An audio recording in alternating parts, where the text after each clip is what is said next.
sea reach of the Thames stretched before us like the beginning of an interminable waterway. In the offing, the sea and the sky were welded together without a joint, and in the luminous space, the tanned sails of the barges drifting up with the tide seemed to stand still in red clusters of canvas sharply peaked, with gleams of varnished sprits. A haze rested on the low shores that ran out to sea in vanishing flatness. The air was dark above Gravesend, and farther back still seemed condensed into a mournful gloom, brooding motionless over the biggest and the greatest town on earth. It was difficult to realize his work was not out there in the luminous estuary, but behind him, within the brooding gloom. Between us there was, as I have already said somewhere, the bond of the sea. Marlowe sat cross-legged right aft, leaning against the mizzenmast. He had sunken cheeks, a yellow complexion, a straight back, an ascetic aspect, and with his arms dropped, the palms of hands outwards resembled an idol. We felt meditative and fit for nothing but placid staring. The day was ending in a serenity of still and exquisite brilliance. The water shone pacifically. The sky without a speck was a benign immensity of unstained light. The very mist on the Essex marsh was like a gauzy and radiant fabric, hung from the wooded rises inland and draping the low shores in diaphanous folds. Only the gloom to the west, brooding over the upper reaches, became more somber every minute, as if angered by the approach of the sun. And at last, in its curved and imperceptible fall, the sun sank low, and from glowing white changed to a dull red without rays and without heat, as if about to go out suddenly, stricken to death by the touch of that gloom brooding over a crowd of men. A change came over the waters, and the serenity became less brilliant but more profound. The old river in its broad reach rested unruffled at the decline of day. After ages of good service done to the race that peopled its banks, spread out in the tranquil dignity of a waterway leading to the uttermost ends of the earth. We looked at the venerable stream not in the vivid flush of a short day that comes and departs forever, but in the august light of abiding memories, messengers of the might within the land, bearers of a spark from the sacred fire. What greatness had not floated on the ebb of that river into the mystery of an unknown earth?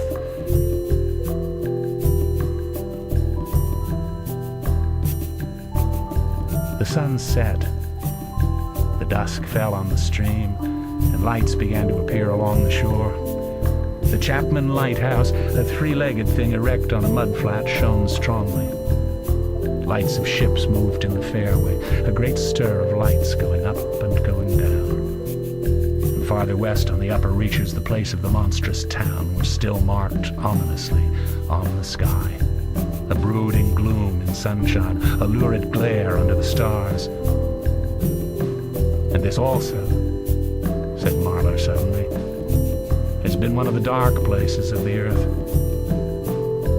There is nothing mysterious to a seaman unless it be the sea itself, which is the mistress of his existence and as inscrutable as destiny. Here, the very end of the world, a sea the color of lead, a sky the color of smoke, a kind of ship about as rigid as a concertina, and going up this river with stores or orders or what you like, sandbanks, marshes, forests, savages.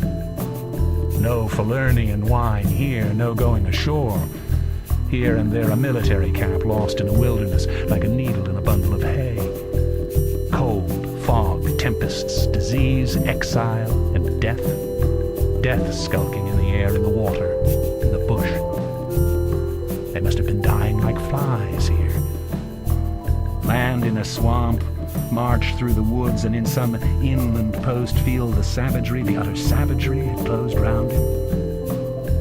All that mysterious life of the wilderness that stirs in the forest, in the jungles, in the hearts of wild men. There's no initiation either into such mysteries. He has to live in the midst of the incomprehensible, which is also detestable. And it has a fascination, too, that goes to work upon him. The fascination of the abomination.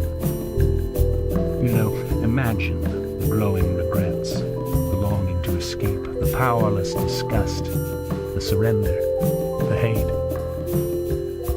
Flames glided in the river, small green flames, red flames, white flames, pursuing, overtaking, joining, crossing each other, then separating slowly or hastily.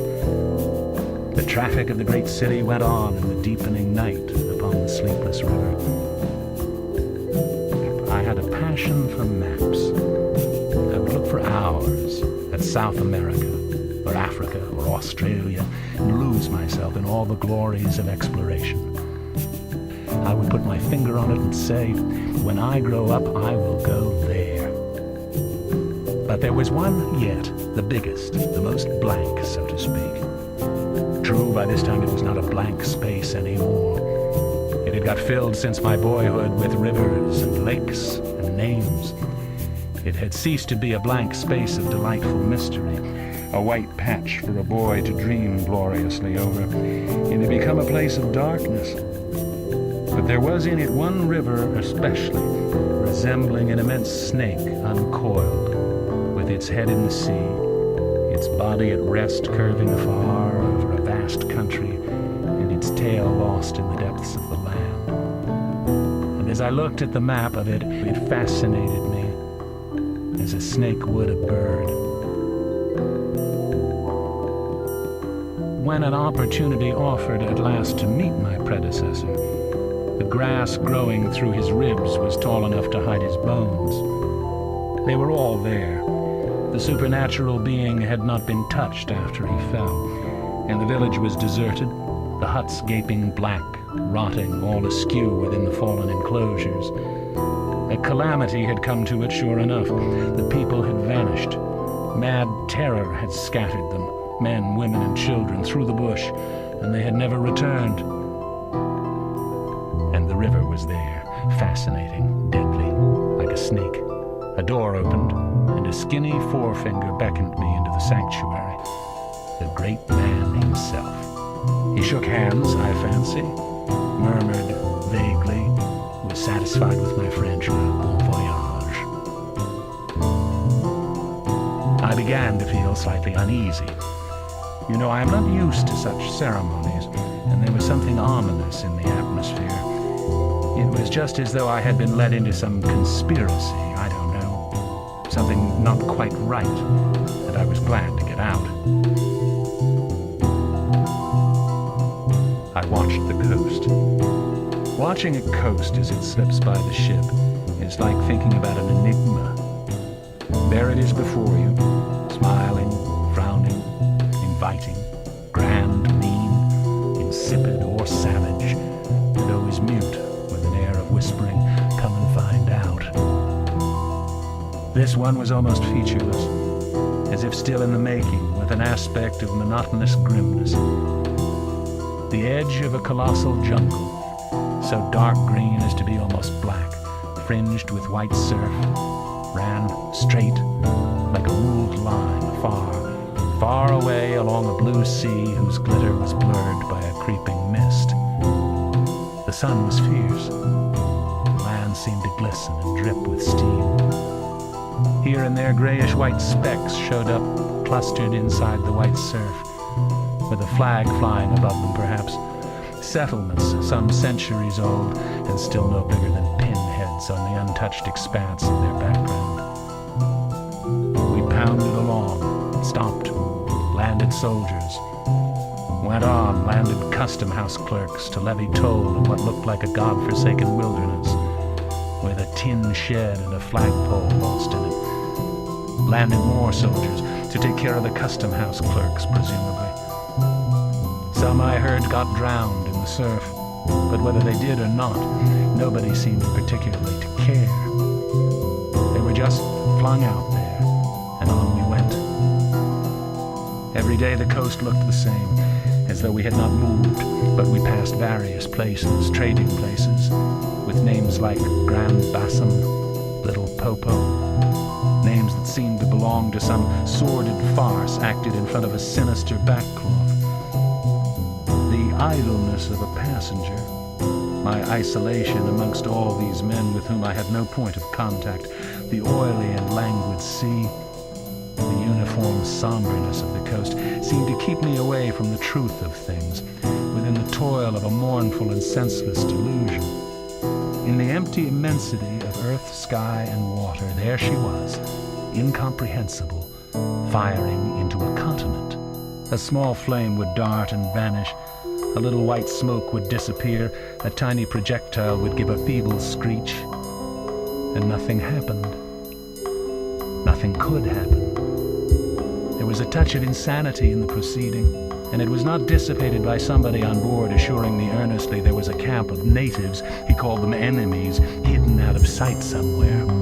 We gave her letters. I heard the men in that lonely ship were dying of fever at the rate of 3 a day, and went on. We called at some more places with farcical names, where the merry dance of death and trade goes on in a still and earthy atmosphere as of an overheated catacomb, all along the formless coast bordered by dangerous surf, as if nature herself had tried to ward off intruders. In and out of rivers, streams of death in life, whose banks were rotting into mud, whose waters thickened into slime, invaded the contorted mangroves that seemed to writhe at us in the extremity of an impotent despair. But the general sense of vague and oppressive wonder grew upon me. It was like a weary pilgrimage amongst hints for nightmares. I made a start for a place 30 miles higher up. As we left the miserable little wharf, he tossed his head contemptuously at the shore. "Been living there?" he asked. I said yes. "Fine lot, these government chaps, are they not?" He went on, speaking English with great precision and considerable bitterness. "It is funny what some people will do for a few francs a month. I wonder what becomes of that kind when it goes up country." I said to him I expected to see that soon. "So?" he exclaimed. He shuffled athwart, keeping one eye ahead vigilantly. "Don't be too sure," he continued. "The other day I took up a man who hanged himself on the road." "Hanged himself? Why, in God's name?" I cried. "Who knows? The sun too much for him, or the country, perhaps." At last we opened a reach. A rocky cliff appeared, mounds of turned-up earth by the shore, houses on a hill, others with iron roofs, almost a waste of excavations, or hanging to the declivity. A continuous noise of the rapids above hovered over this scene of inhabited devastation. A lot of people, mostly black and naked, moved about like ants. A jetty projected into the river. A blinding sunlight drowned all this, at times, in a sudden recrudescence of glare. I came upon a boiler wallowing in the grass, then found a path leading up the hill. It turned aside for the boulders, and also for an undersized railway truck lying there on its back with its wheels in the air. One was off. The thing looked as dead as the carcass of some animal. I came upon more pieces of decaying machinery, a stack of rusty rails. To the left, a clump of trees made a shady spot where dark things seemed to stir feebly. I blinked. The path was steep. A slight clinking behind me made me turn my head. 6 black men advanced in a file. Each had an iron collar on his neck, and all were connected together with a chain whose bights swung between them, rhythmically clinking. Another report from the cliff made me think suddenly of that ship of war I had seen firing into a continent. It was the same kind of ominous voice, but these men could by no stretch of imagination be called enemies. They were called criminals, and the outraged law, like the bursting shells, had come to them, an insoluble mystery from the sea. I've seen the devil of violence, and the devil of greed, and the devil of hot desire, but by all the stars, these were strong, lusty, red-eyed devils that swayed and drove men, I tell you. But as I stood on this hillside, I foresaw that in the blinding sunshine of that land, I would become acquainted with a flabby, pretending, weak-eyed devil of a rapacious and pitiless folly. How insidious he could be, too, I was only to find out several months later and 1,000 miles farther.